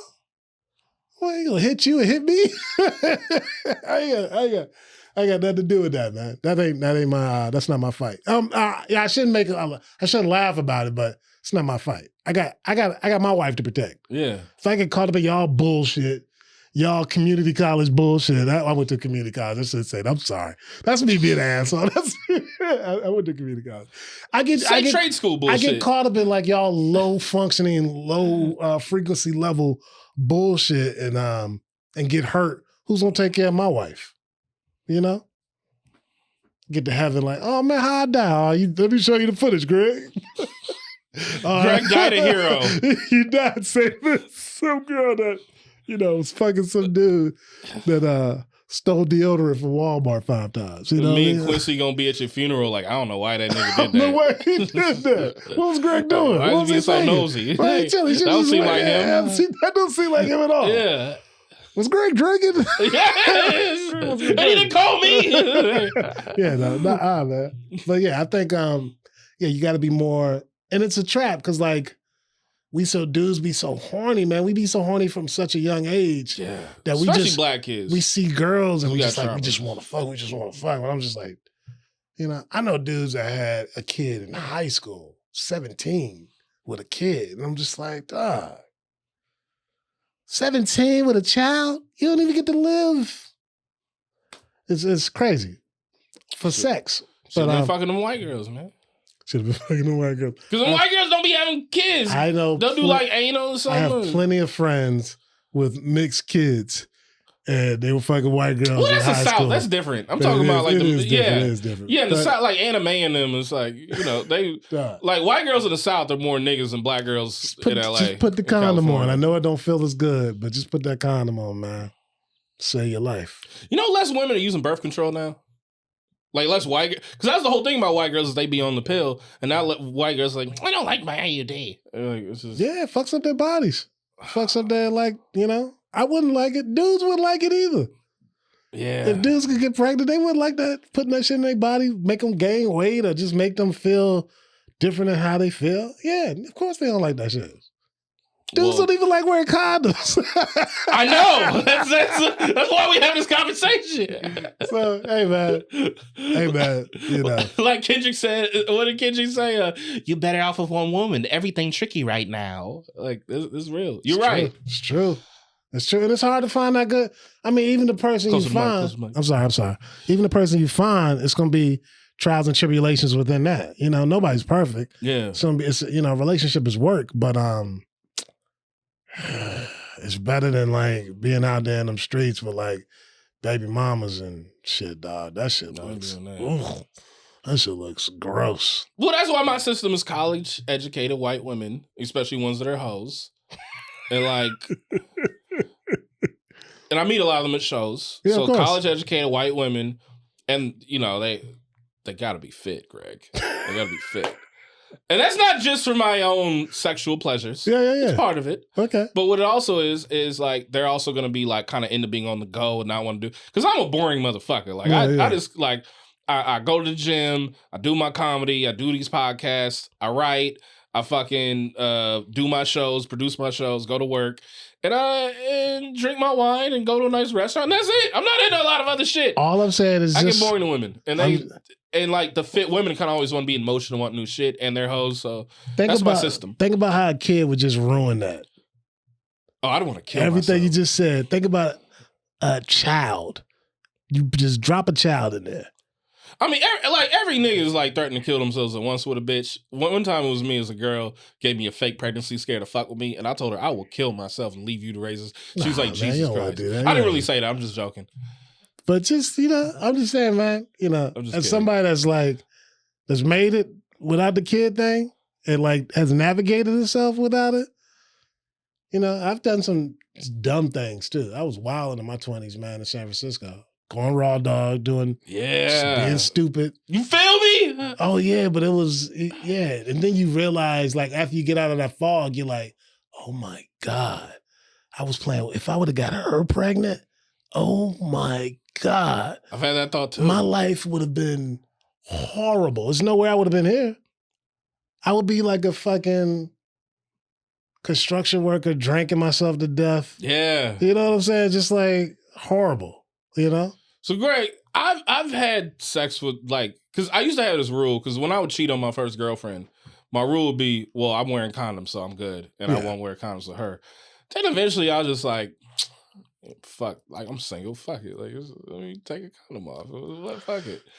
And then because I'm like, she bad, but like I had to do it. She on the control. Was it? This is the thinking. This is like, all right. Wait, I gotta tell you the next part. I'm sorry. Then it got to the point where second relationship, I got out of that, and I was just like, mask off, nigga. And I just started like, and then I was just like, okay, well, I'm not gonna ejaculate in them. And then now I'm like, fuck it. And it's just, and I'm like, I keep breaking my rules, and now I broke my final rule, and I'm like, I need a girlfriend. Well, it's also not your fault. Like, thank you. It's not. But it's not. But it's nature. Like we're made to, guys, like how women want to have babies. A lot of women want to have a child. It's nature. If we didn't feel this way, we wouldn't procreate, and there wouldn't be people here. But also, you also need to know that it is nature telling you to do that. Yeah. But that don't mean it's good though, dog. It's like, and also I just think dudes got to start treating themselves like the prize. Like you a prize, dog. Don't treat yourself like a. I'm in a bit of a hoe bag. I don't fucking enough to be a hoe bag, but I'm like, yeah. You can be a hoe bag, but just you gotta wrap it up though, man, because like your life could be ruined, totally ruined, dog. And then what you got? Yeah. You got a barrier for like 19 years. You got like not better, but a burden for like, I want to say burden. But you do. I don't want a kid. You got a kid for more than 19 years forever. And it's just your life is over. You can't come freely. It's true. And it's just, I think about all my friends that got pregnant, got kids so early. And I'm like, dog, you didn't even get to like really live life. Yeah. So, nah, man, you got to treat yourself like you Usher, dog. For real, because that Usher, the shit can be taken away from you. That freedom can be taken away from you so bad. I'm sorry, I'm not speaking into the mic. Yeah, man. All right, as we wrap this up, I've sounded like a piece of shit for the last 15 minutes. I don't think so. I don't think so either. But speaking your mind, you just talking about what other most dudes. I've done that, but I've survived it, and I just don't want you to get. How old are you right now? 34. Yeah, it's a 10-year difference. September. I don't want you to have a kid next year. Neither do I. Dog. Or any year. Yeah, you can do that too. You don't have to have a kid. I don't want to. You can live your life all the way with no babies, But not if you wildin'. I don't want to have no biracial kid. Man. Not if you wilding in the streets though, dog. You can't because you're gonna meet somebody that's be like, you're gonna meet a woman that's gonna not want to have an abortion, and she doesn't want to do that. But then she doesn't want to be with me. And then she don't want to be with you, and then you don't want to be with her either. And then you have a kid, and then the option is she either gives the kid up for adoption, which after people had that baby, half of them don't want to do that. They see the kid and they're like, oh my God, which makes sense. Then, you got little Lyall. This feels like an intervention for my unprotected sex. Because since I got out of a relationship, I've had unprotected sex like every time. Yeah, man, and I get it. It feels great. But it don't feel better than a lifetime of taking care of a human being. And I'm not saying you won't eventually love the human being, but it's still something that you got to do, dog. And just wrap it up or find somebody that you actually like. And then you won't have to wrap it up like that. It'll still be, you'll still have to deal with things in the relationship, but nah, man, you don't want to get, you don't want to get her pregnant, dog. All right, so something I want I'm sorry. you to tell now. I just keep going backwards to No, something I want you to tell now. I don't want to. I'm gonna ISO and let you run it. Your IKEA move. Oh no! We can't tell that. We gonna do that. Yeah, tell your IKEA shit. Oh man. Your wife brought it up at dinner. My wife brought it because she was so disappointed in me when we brought it up. And I was so proud of you at the same time, wasn't I? It's such a sleazebag move. And I was getting excited. I was like, that's so smart. But this is a move I came up with. Oh man, it's horrible. Fuck it. Amazing. Right. Brilliant. In my 20s, I would take girls that I was dating to IKEA, right? And I would make it seem like I had to go pick up something quick from IKEA. And I would take them there. I know. And it would make them, what I was doing was making them feel like we were more than what we were. I would act like we were, oh, you like that couch? You make them feel like you're in a couple relationship. Ooh. Just to have sex with them. And yeah, horrible. And it worked all the time, but yeah, it's a horrible manipulative thing. But not any more manipulative than them saying, "Did you miss me?" I know. And it was in my 20s, my early 20s. But yeah. Do you know how many guys are we would get girls drunk? We probably shouldn't have did that. And you just taking a bitch to retail for some Swedish meatballs? Come on, man. But it was more, look, yeah, I'm not going to do the drunk. I don't know. But it was more, I think, it's just not it was playing on the sentiments of the relationship sentiments, a lot of people a lot of women want to be in real relationships. And I was playing on that feeling. And it's not if I had a daughter and somebody was doing that to my daughter, I wouldn't like that. So, yeah. Man, I would be like, my daughter gotta stop being so dumb. She falling for that shit. Yeah, that's her fucking fault. Because I'm as long as you don't put oh wait, did you buy her some Swedish meatballs and some of that cranberry sauce? I did buy meatballs. I did buy meatballs at the end, but still, That's what I'm saying. I'm a different person. I've grown up and I've seen the errors and there's nothing wrong with that. There's nothing wrong with that. Yeah, I just, Okay, what about when I take a bitch to Star La Buca and I drop $130? Star La Buca? Yeah. Damn, all right. Yeah, you been there? Yeah. My wife's been there. Yeah, fuck some girls. My wife likes that spot. I don't think I've ever been there. Which one? The one on Melrose? Okay. Yeah. Ooh, that's nice. It is. It's nice. Yeah, I think I told my wife I wanted to go there, actually. But there's two of them, right? Yeah, there's one in the valley too. Okay. No, I've knocked some down there. Really good pizza too? Amazing pizza. Margaritas, Neapolitan They style? got that. They got my favorite is Did I pronounce that right? Neapolitan? You did. Okay. Yeah, good job, brother. All right. I'm not the biggest foodie cat, man. My wife is a huge foodie. You hang well. Oh, I know. My wife gets down. Most of the places I'm like, it's kind of bougie. Yeah, I feel out of place here. But my wife likes those. Oh, I feel very at home. Yeah, no, it's all good. It's just not my vibe. But the food is usually good. But No, I think Black people, we need to know, and Latinos, we need to know more about good shit and not just eating our own stuff or just eating yeah. 'Cause white people, I don't think they all deserve all the good shit. I think some of them do, but I think we need to usher in some people. It's like you need to know about Fig and salami, Greg. Oh, I do. I know about fig and salami. I know you do. You live in San Francisco, but I'm just saying, I'm just interacting with you. No, I think my thing is like, it's the when it feels stiff. It's the like. First of all, it's the price, of course, and I'm spending $200 on this meal, and I'm like, I'm full, but I just would rather spend money on some other shit.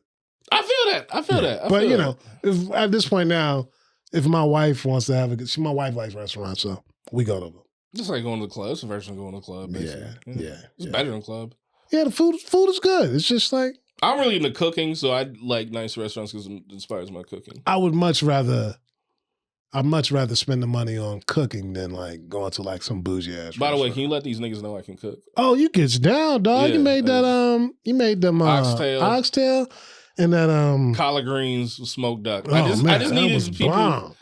Thank you. I just needed people to know I smoked duck collard greens. I'm sorry, I got indigestion just like yeah. Thinking about it again. No, it was bomb. Those oxtails were amazing. No, you get down, man. Yeah, you get down. I did. Yeah, Rel didn't believe me. Yeah, you stop. Rel on here. He's like, I don't trust niggas. It's not Caribbean making oxtail. Rel's so funny.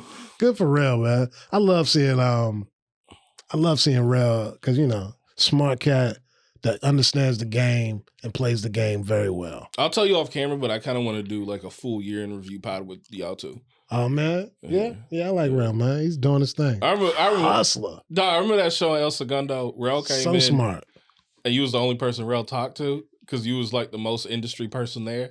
And I noticed that. I was just like, because that's how much of an industry nigga Rel is. Compared to Rel, I'm not. Compared to Rel. I ain't doing nothing. That cat is like... No, I know. But I'm just saying, like, you was the... So I'm just saying, he like... got Will Smith in his phone. Yeah. He do. Rel, hey, man, Rel... I remember the first time I met Rel, and I was like, oh, this cat's really funny and just really smart. And I knew he like, a lot of people get caught up in like the dumbness of comedy, just playing a game. And I'm like, yeah, you can play the game or you can play the game. All right, I want to make fun of him real quick now.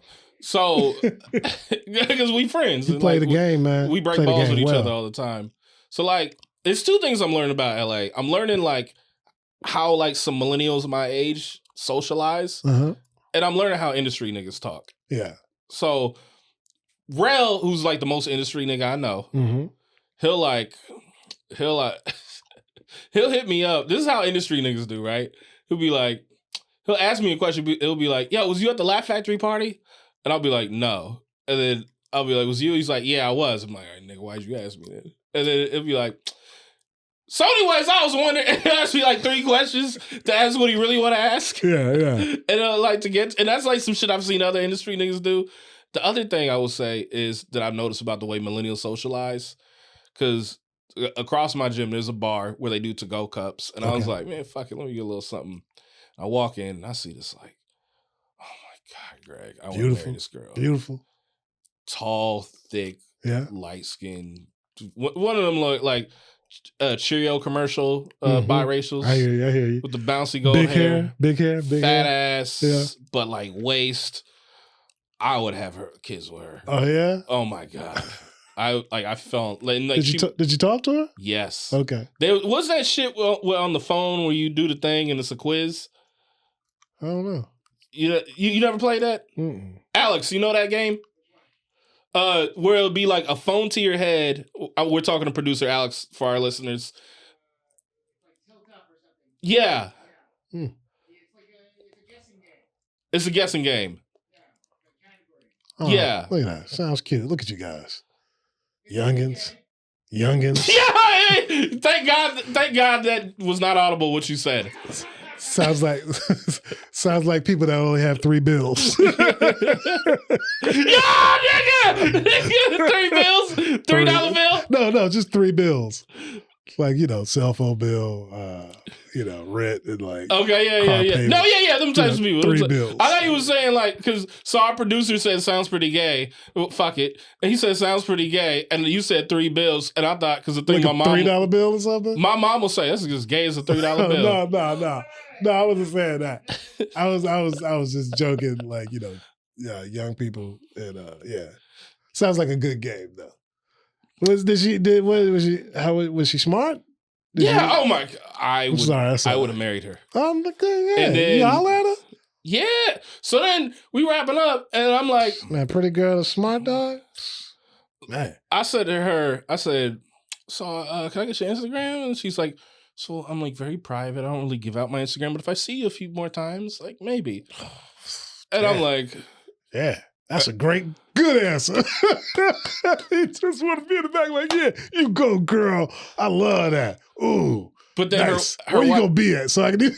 She said she's not gonna be here, and when she's like, but you can catch me here, and that informed me. I was like, okay, this is kind of like and I'm like, there's a thing of like millennials in LA where they just go to one bar and that's their social life. Spot. Yeah, that's. And they're not like alcoholics. It's just they and I'm just like, spot. I can't do that. I can't be tied to one spot. You're too old for that now. Yeah, but they're all my age though. But I can't get into that like circle. Mm. But yeah. So you ain't trying to go back for the girl? I mean, I'll pop in. I ain't gonna make it a mission. I hear you. That's it. Because it's Silver Lake, and I'll be too aggressive about it. I'd have made it a mission. I'm like, where she at? She is. All right, I'll come back tomorrow. I'm a little too aggressive for that crowd. I was like, I was too, Pretty smart girl with like an answer like that. I love an answer like that. You do? It says so much. I hate the chase. Tell me why you like it. It just says you're nice, I like you, but I'm not gonna like give you all my stuff right now. Like, I got stuff going on. That's like, oh, she got stuff going on. Hot. I like it. Smart. No, her having stuff going on is hot. Oh, yeah. That's cool too. I mean, you being fine and everything. You in LA. You supposed to be fine. That's a dime a dozen. But it's the other stuff. It's like, oh, you smart and like, you smart. Not the physical stuff. I don't give a damn about the physical. She's from the same city as your wife. I'm not going to say which city. Oh, beautiful. From the same city smart. And like got her own shit going on. Don't need me to like, man, hell yeah. We talk about some other stuff. I want to know your interests. Yeah, man. Yeah. I'm not good with the chase though. I'm like, it's a part of it. Women like to be chased. That's why I like hoes, man. But hoes ain't what you want. You don't want to end up with a hoe. I'm sorry. I don't. I'm sorry. I just want to have a bunch of them. Nah, man. You got to get out that phase, though, man. You got a couple more years of it until you get out of it, though. Till you reach 40 and then you're like, oh, I'm out. Oh, all right. Oh, nice. This feels good. Oh, what happened? I don't need it anymore. And then you move on and then you find get you a, nice girl, man. Nice woman. I'm sorry, not girl, nice woman. It's going to y'all build together. It's going to be great, man. Take care of you, take care of her. It's beautiful, man. I thank God every day for my wife. Oh, I wake up, I pray to God, thank you, God, for my wife. Because I could be out there, dog. Me. No, I could have got, Susie pregnant, And man, had me some cute kid and, some moms is wild, I'd be paying child support, doing construction. That's what I would be doing. I would be doing construction. Oh, I'd be selling drugs. Oh, hell nah. Then you gonna get, man. I'd be doing construction. I'm working at Amazon. I'll be a mailman. Selling drugs, never mind. Awful. Yeah, it's a horrible thing to do. Never do it. Awful. No, man, it's just too much pressure with it. Too much pressure with It's exciting though. When you sell some drugs, I've never done that, but hypothetically, the benefits don't outweigh the risk. I want to get away from this now. Benefits don't outweigh the risk. I want to turn into Vlad TV. Before we go, because this is our final episode of the season, Greg, do you have any parting words, anything you want to say to the audience, or anything you just want to get off, or call to action, or anything? Yo, man, live your life. If you fucked up, don't run away from your fucked upness. Deal with your fucked upness and try to better yourself and give yourself time. But keep living your life, man, and enjoy yourself. Because we only do it one time. Cheers to that. What I will say is, I know a lot of comedians. I know a lot of comedians are way more successful than me. And a lot of them hate their fucking fans. And the reason for that is, we really need y'all to, like, if you like this shit, leave a comment, like, share.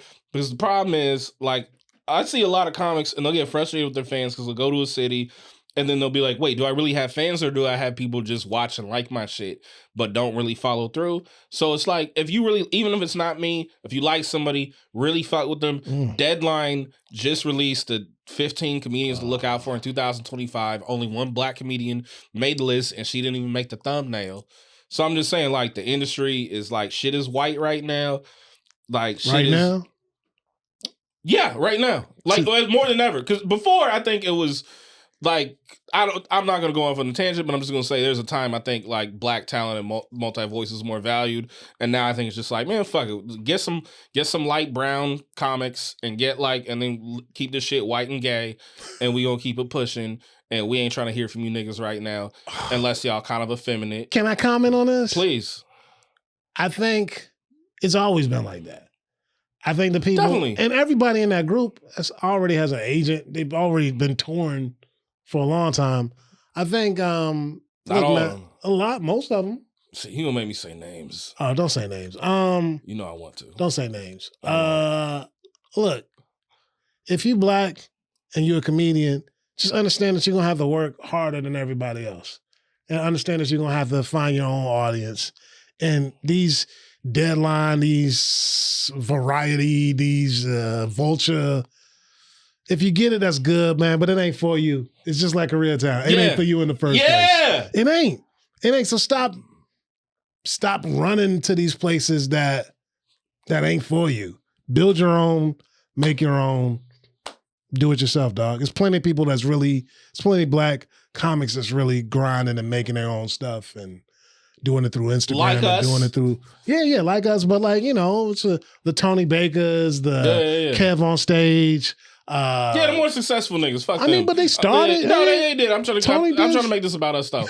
So what I'm saying is, like, for y'all, because I meet black folk and I meet Latinos, and like, I don't like all these comedians that like are pushed in front of me. Just support the ones that you like. Really support them and like look, I get it. Like, you got your own life. You don't have time to get tickets or share like everything or look at your screen every day. I get it. There's a part where like, the artists, we need to like stop being like, y'all need to support us. It's like, people got their own fucking lives. All I'm saying is, if you really want to see this shit pop, it's like, we to the back. So you really gotta do some work and moving us to the front. That's all I want to say. Beautiful, beautiful, beautiful, beautiful.